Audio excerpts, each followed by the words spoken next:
So hello, Servantus. Thank you for heeding the call and calling in. What is it you'd like to discuss, sir? Yeah, sure. So curious, my original question in the pre-show, do you guys believe in an objective nature of reality or a subjective nature of reality? Yeah, it's a big one. Richard, what do you think? I want to know what you mean by an objective nature of reality and a subjective nature of reality before we start, just so we're on the same page. Sure. So the universe exists. Fundamentally, it exists. Things are happening. The pursuit of science is a subjective means of trying to attain understanding about that, a truthful understanding. But there is an objective. A tree is a tree, objectively. We can try to figure out what that means, but it exists in and of itself. Yeah. I'm happy with that. It's one of those things where, like, you can't, unless you have a great principle for verification that breaks through all the history of epistemology, right? You're never going to know for sure. But I guess I could say I believe that there's an objective nature to reality and not know that there's an objective nature to reality, because I don't really have the methods or tools outside of my own senses and reasoning, which is going to be inherently flawed, right? So I guess I'd leave it at that. Yeah, and just tagging on to what Dan said, if you don't mind, I think there is the universe which exists, which the fundamental level is lots of zips and pops and bops and little atoms and particles doing their atomy and particle thing. And we as a species only have our perspective on that. In biology, there's a thing called the Umwelt, I think it's called, and it's basically the sensory bubble that each species has. And humans have their sensory bubble, which is completely different to a bat's sensory bubble, which is completely different to an elephant's. And we all perceive the universe in entirely different ways, completely alien to each other. But it is the same universe that we all occupy. So I don't know if you'd agree with that, Servantus. Yep. Yeah. There you go. That's us talking for a while. What do you think? Yeah, I think it's a working definition. I think it suits the purpose.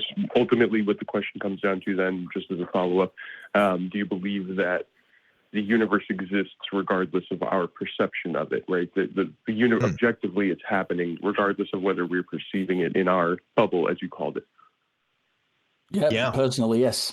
Yeah, I think it's another thing where it's like, yeah, that's a belief I hold. I don't know that to be true, but this is a belief I hold. I at least have a model where that makes sense, right? If I'm a being in this universe and I existed because of all the laws of the universe that exist before that came into being, then it would make sense that things would have happened before my state of consciousness and things would happen after my state of consciousness. So yeah, I would say I do.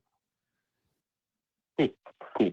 So when we observe this objective universe that does exist, do we not see that nearly every science, I can't think of a single science that studies the nature of the universe, or, on a even more, on a fundamental, on a micro or on a macro level? It seems to me, through all of the scientific endeavor that we've looked at, that there is an ordering principle to reality itself. What do you mean by an ordering principle? Yeah, so things are just the nature. It's a little bit abstract, so bear with me. Take a tree, for example. The idea that it grows in a very particular way. Each tree individually grows in its very particular way. It is in being a tree. It's treeing, right? It's doing this thing that trees do in a pretty ordered, in the sense that we can observe it and replicate it, if you will, or observe the replicated process of being a tree across the board, right? Yep. I'm sure. Yeah. Right. So is there anything you can think of in particular that is chaotic, that is not ordered? Things that are chaotic and not ordered? I don't know. There's like quantum scientists, quantum physicists that may say that there's some things that are chaotic and we can't really. I mean, weather systems are chaotic. They rely on chaos theory, right? For a lot of things, we can predict some things, but we can't do it with certainty. I guess it depends what you mean by chaotic. I mean, I do think they underlyingly rely on physical principles. I don't think like things are breaking physical principles in order to exist necessarily, right? But there's a I don't know. law to that. Yeah, sure, a law of physics, if you will. Sure. Yeah. Cool. So even on that, when we talk about physics, because I think that's really important, it's a fundamental, on the micro scale, I think that's fundamental to the nature of reality in and of itself. What do most physicists believe? Most people who are studying quantum physics. What do they believe about what? Yeah, that was my question. Most of them are, when it comes to what we're talking about, most of them are, in fact, outwardly believers. You mean like, like believers in God? No, actually, they've done studies on this. Physicists are by far the most atheist, one of the most atheist sciences out there, for sure. I can. So let's. I don't even want to use the word God necessarily. I think it has a lot of baggage with it. I want to say an orderer, if you will, something that is beyond the scope. I can name offhand several physicists, and I'm not privy to the studies that you mentioned. I'd have to look more into that because those studies can very easily be skewed, especially when they're self-reporting. I'd need to see the meta on that. But I can name offhand several quantum physicists who are very outwardly. Okay. Well, let me wait. So you're saying, wait a minute, I don't know about your study, but I can name a few people that I know just based off names, and that's more reliable, right? Well, like we understand how this works, right? We don't say, oh, well, I can name a few people, and that should inform the majority opinion of people in this field, right? No, we have to survey the people in this field and come to, right? Here, I'm trying to Google this for you here, so we can do this, but I think something more important than that, if you don't mind me jumping in just for a second. I think something more important than this as well is, regardless, because there might be 99% of physicists think that God exists. And let's stick with the term God, because I don't like this other idea of some vague thing, because you have a belief in God, I presume. That's certainly what you kind of put forward to me in the pre-show TikTok, where I asked you to call anyway. So let's stick with the God you believe in, because that's what we're talking about. That's the argument we're making. So we've got several problems, even if we accept that lots of physicists, 99% of physicists believe in God. We've got lots of problems because those physicists belong to a vast array of different and contradictory religions. That's the first problem. And we can't even just say, but the nature of God in those religions is the same, because even the nature of God, the very nature of that God is completely different. So we can't say that. Secondly, and more important in my view than that, the fact that we've already got that problem with, even if it's the case that the vast majority of physicists believe in God, they believe in different ones. More importantly than that, how many of them have shown that God exists in their work? Because if all you're going to do is say, well, most physicists believe in God, all you're doing is making an argument from authority. That's not an argument that God exists. That's just a fallacious argument.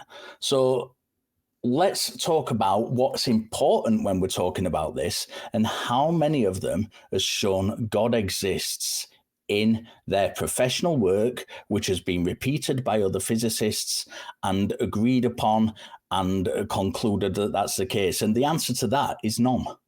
None of them have. And that's really, really important. So you touched on quite a few things, and I want to try to respond to as many of them as possible. Yeah, absolutely. To take a big step back on what I was saying, I would say and this is something I had mentioned in the pre-show, in the little like pre-screening, it's a really hard sell for either side who's making a positive or a negative claim. God does exist or God doesn't exist. There's a big wall between us, right? That's really hard to reconcile because neither of us have that evidence that proves one way or another. Depends which God you're talking about.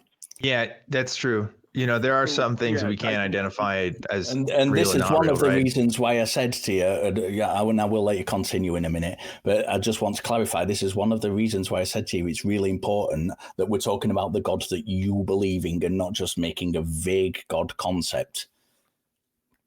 Sure. So the reason that that was going to be my next point, the reason I'm making a vague God concept is because I want to try to reconcile as much as I can and give a decent enough justification for why I take the first belief, the first principle that there is something beyond our existence. And I think this is the only way that either side can sort of try to have a decent level of understanding is just accepting that there is something, right? And I do that through that evidence of when I say physicists, I am talking about a lot of the leading and top quantum physicists. Sure, there's people who are studying more nuanced and more specialized parts of physics, but I'm talking about the like really great minds that are looking at this that have openly professed the belief.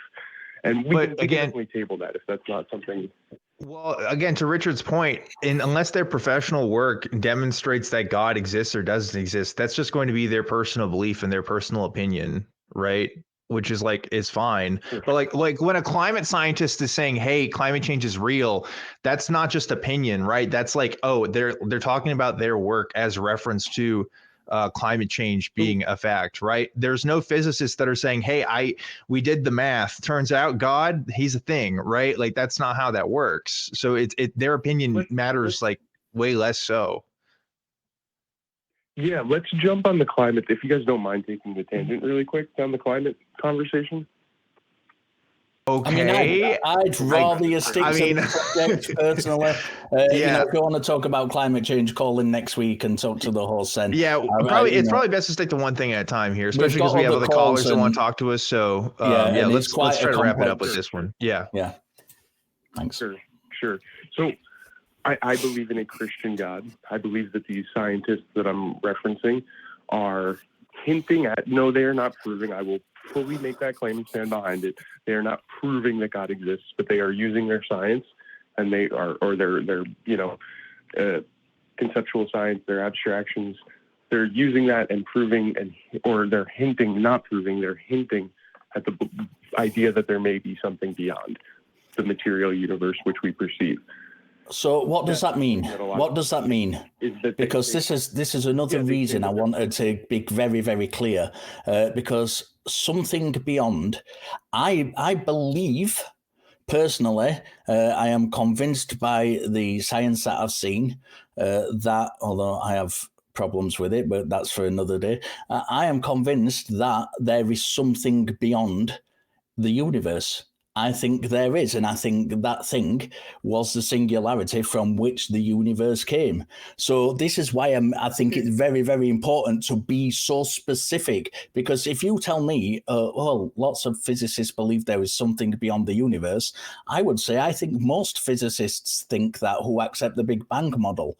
And as I'm a complete layperson, I have an interest in physics and cosmology. I'm a complete layperson in it. From my perspective, I also think there is something beyond the universe. And this is why I wanted to say, let's talk specifically about your God, because that is entirely vague.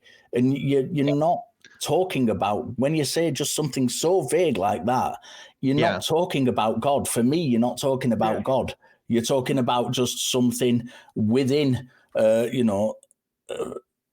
the natural world, if you like. When you're reconciling, you're actually undermining or underselling your own point, right? Because, and I appreciate that you followed up and said, no, it's the Christian God. Okay, well, that's great, because the Christian God has specific characteristics and specific things that would be different compared to if other kinds of gods existed, right? So like, I'm much more interested in that than just saying, is there like a higher power or is there something else? I mean, yeah, maybe, right? There's always going to be a maybe to that. We can't definitively answer that. But to Richard's point, we can loop down some of these things. Like if you think that there's a gremlin in a cave that causes hurricanes somewhere, right? Like I think we can throw that one out. You know, like I don't think we can show that, right? But like, you know, is there a higher force that's beyond us? And maybe we can't really do anything with that, you know. But anyway, go ahead. Yeah. So to just forgive me then, because I'm used to talking to a lot of people who are atheists who don't have as well thought out of a position as you guys clearly do. That's why I was kind of trying to lead us there. The belief in a higher power leads to and it's assumptions and it's leaps of faith based on, you know, college educated, like you said, that there's not a gremlin causing hurricanes in a cave somewhere. I believe that there's an educated, strong hint that the higher power that could be referred to beyond this universe is the Judeo-Christian God. The reason that I believe that is the consistency throughout Old Testament and New Testament. Definitely, if you guys want to take the lead on poking holes in it, go for it. Wow, that's interesting. I think there's like very little consistency between the Old Testament and New Testament. But like, I don't know how much more time we want to take with this call, Richard, because we have been at it for like 12 minutes now to switch gears here. I'll say this. If you can demonstrate to me that, you know, like that, well, one, I don't even know that even matters, right? Between the consistency between the narrative of the Old Testament God and New Testament God. I mean, like that's more of a triviality to me. There's still depictions of what God is and what he's capable of and what he does that we could still verify, right? Like, so for example, if God has the ability to give plagues, right? Like that's a thing that's happened, or God was able to flood the world. If you believe those stories to be literal accounts of what happened, there will be physical evidence of these things, right? And every single time that we have stories of whatever God does, whether it's Jericho or whatever, like physically affecting the world, we don't seem to reflect that in archaeology or biology or any other kind of science that we can think of. And so like that's why we talk about why we want to be so specific when we talk about these kinds of gods, because like that specific God doesn't seem to exist, or at least have evidence of his existence, right? Doesn't lead us to the conclusion that he could be real. So yeah, the two things you just mentioned are actually two things that a lot of scientists are coming to accept are true accounts. The around 10,000, I can't remember the name for it that geologists use. The driest period, the driest impact hypothesis, hints very strongly that there was not maybe entirely global, but a pretty large-scale global flood around the Near East at that time. Same with Jericho. That's not what the Bible's saying. That's not what the Bible doesn't say that. The Bible says it covers the whole earth. You could make the argument. Right, covers the highest mountains on earth, by the way, which is very specific. You could make the argument that it is about the Near East because the word for land, or the earth, the planet Earth or land in the Old Testament has different meanings depending on context. So you could make that argument, but then I think that brings more problems than it solves when we're talking about, you know, do you actually believe in a global flood? Because if you do, then the Bible itself contradicts you there.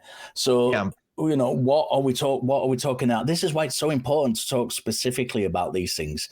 And to touch on a point Dan made about it not being consistent, we know, and I say no with a capital K, that the biblical narrative was kind of formed by lots of different peoples at different times with different interpretations. And we can see it most clearly in the New Testament, in the ecumenical councils that were put together, when nobody agreed on the nature of God. And these were Christians, these were the early Christians who were largely responsible for actually amalgamating the Bible into what it is, the Bible that we have.